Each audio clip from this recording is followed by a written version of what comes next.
Kali ini gua lagi di Kois Expo yang ke-16, jadi kita lagi di daerah Cibinong. Di 2024 ini kita keluarin semua line up kita di Koi. Pasti pertanyaannya sering banget nemuin susunan filter yang baik itu kayak gimana sih? Nah, kali ini gue mau mencoba mensimulasikan susunan media filter yang ada di kolam Koi. Tapi gimana buat temen-temen yang filternya sudah jadi tapi salah konsep? Gue di sini punya solusi buat kalian. Ikutin nih.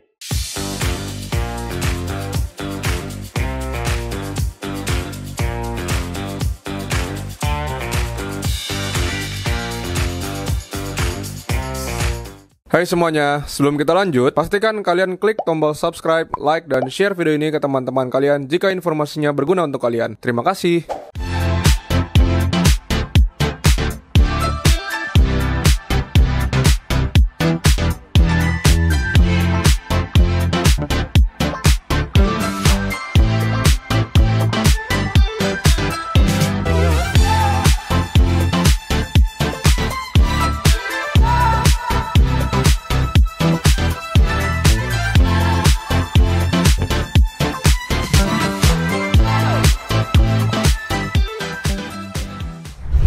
Balik lagi sama gue Ivo di Java Pet and Company. Kali ini gue lagi di Kois Expo yang ke-16. Jadi kita lagi di daerah Cibinong di Brin.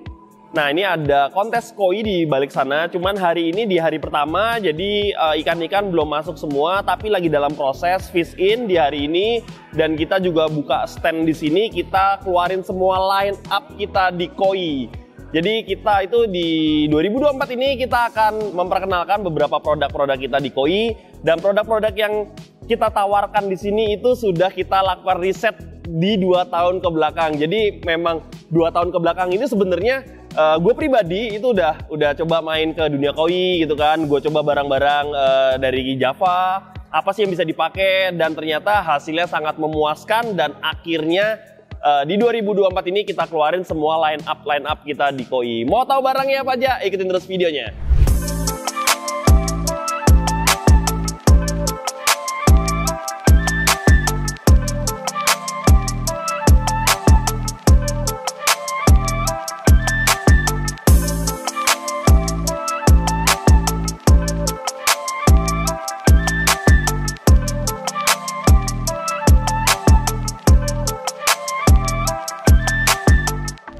Kali ini di Kois Festival ini gue membawa ini sebenarnya sun filter akuarium, tapi sebenarnya konsepnya itu sama persis kayak sun filternya ikan koi. Dan hampir setiap hari pertanyaan yang datang ke tim Java atau beberapa teman-teman yang lain, pasti pertanyaannya sering banget nemuin susunan filter yang baik itu kayak gimana sih? Nah, kali ini gue mau mencoba mensimulasikan susunan media filter yang ada di kolam koi. Jadi yang pertama itu, metode pertama kita biasanya pakai filter brush. Ada 2 metode di Indonesia.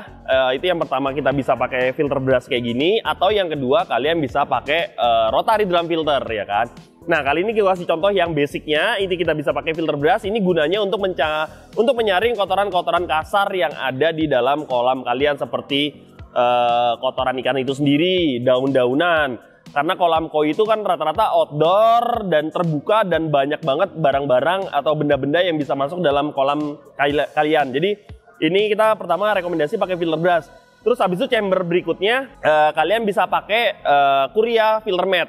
Kenapa sih gue rekomendasiin pakai Kuria filter mat? Yang pertama, Kuria filter mat ini tuh dia bisa 2 metode filter. Yang pertama mechanic filter, yang kedua biological filter, karena dia mempunyai spiral di materialnya ini. Jadi di spiralnya itu dia bisa tinggal bakteri-bakteri baik itu bisa tinggal di sini. Nah, gue rekomendasi juga penggunaan Kuria filter mat ini tidak dibarengi dengan aerator. Karena kenapa?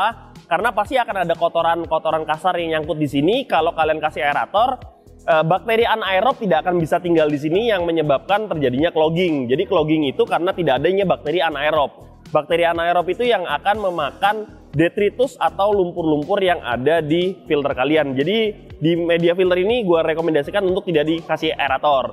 Lanjut lagi, kita di chamber berikutnya itu gue bisa merekomendasikan kalian bisa pakai Neomedia. Kenapa sih dari kemarin gue selalu ngomong Neomedia?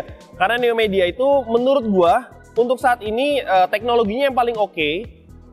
Terus habis itu SSA-nya juga cukup tinggi untuk saat ini, dia di 3.200 meter persegi per liter. Jadi kalau kalian beli 1 liter Neomedia, itu kalian bisa mendapatkan SSA 3.200 meter persegi.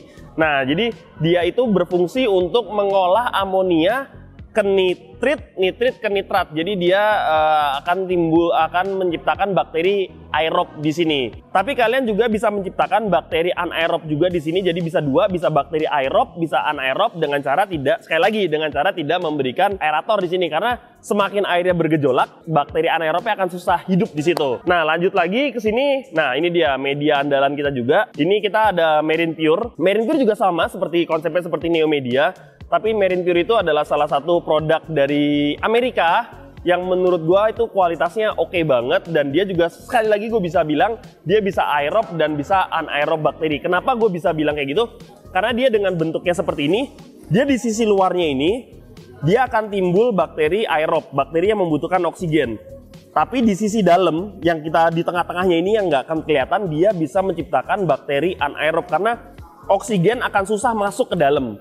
Jadi ini rumah bakteri ini juga oke banget kalian pakai. Terus selain menghilangkan detritus, bakteri anaerob itu juga dapat menghilangkan nitrat di dalam kolam kalian. Lanjut lagi yang terakhir, biasanya di sini tuh kalian bisa taruh pompa dan lampu UV. Dan kalau kalian mau taruh aerator, kalau gue pribadi gue rekomendasi untuk ditaruh di chamber pompa. Karena untuk tidak mempengaruhi bakteri anaerob yang ada di media filter. Jadi aerator biasanya gue taruh di sini. Nah, untuk pompa, metode yang gue pakai itu biasanya 3 kali atau 4 kali turnover dari kolam kalian. Misalnya kolam kalian 10 ton, gue rekomendasi kalian pakai pompa 30.000 atau 40.000 liter per jam. Mau 50.000 juga lebih oke kok, lebih bagus banget. Nah, di sini pompa-pompa yang kita bawa ke sini juga pompa-pompa yang low watt banget untuk teman-teman yang main koi. Karena kolam koi tadi gue bilang rata-rata mainnya di 15 ton, 30 ton. Jadi butuh pompa yang sangat besar. Ini contoh pertama, kita punya Aqua Dream. Ini 13.000 liter per jam, wattnya itu cuma 105 watt. Dan di samping sini kita lagi demo. Ini pompa Mantis 30.000 liter per jam, wattnya itu cuma 230 watt. Jadi ini cukup sangat hemat listrik sekali. Dengan 230 watt kalian bisa mendapatkan pompa dengan debit 30.000 liter per jam. Dan di teman-teman koi rata-rata banyak kekhawatiran apakah filter pompa-pompa akuarium ini bisa bekerja di dunia koi. Dan ternyata di sini kita buktikan ini ketinggiannya ini 3 meter. Ketinggiannya ini 3 meter, tapi dia masih bisa dapat pressure sebesar ini. Karena pompa ini mempunyai high max itu di 10 meter. Jadi kalau kolam koi 1,5 meter tidak akan loss power yang terlalu banyak. Mungkin loss powernya cuma sekitar 1-2%. Jadi pompa ini rekomendasi banget buat kalian yang mau pelihara ikan koi dengan hemat listrik. Kalian bisa pakai nih pompa dari Mantis. Nah, tadi kan gue udah rekomendasi nih pompa. Tapi gimana buat temen-temen yang filternya sudah jadi tapi salah konsep? Gue di sini punya solusi buat kalian. Ikutin nih.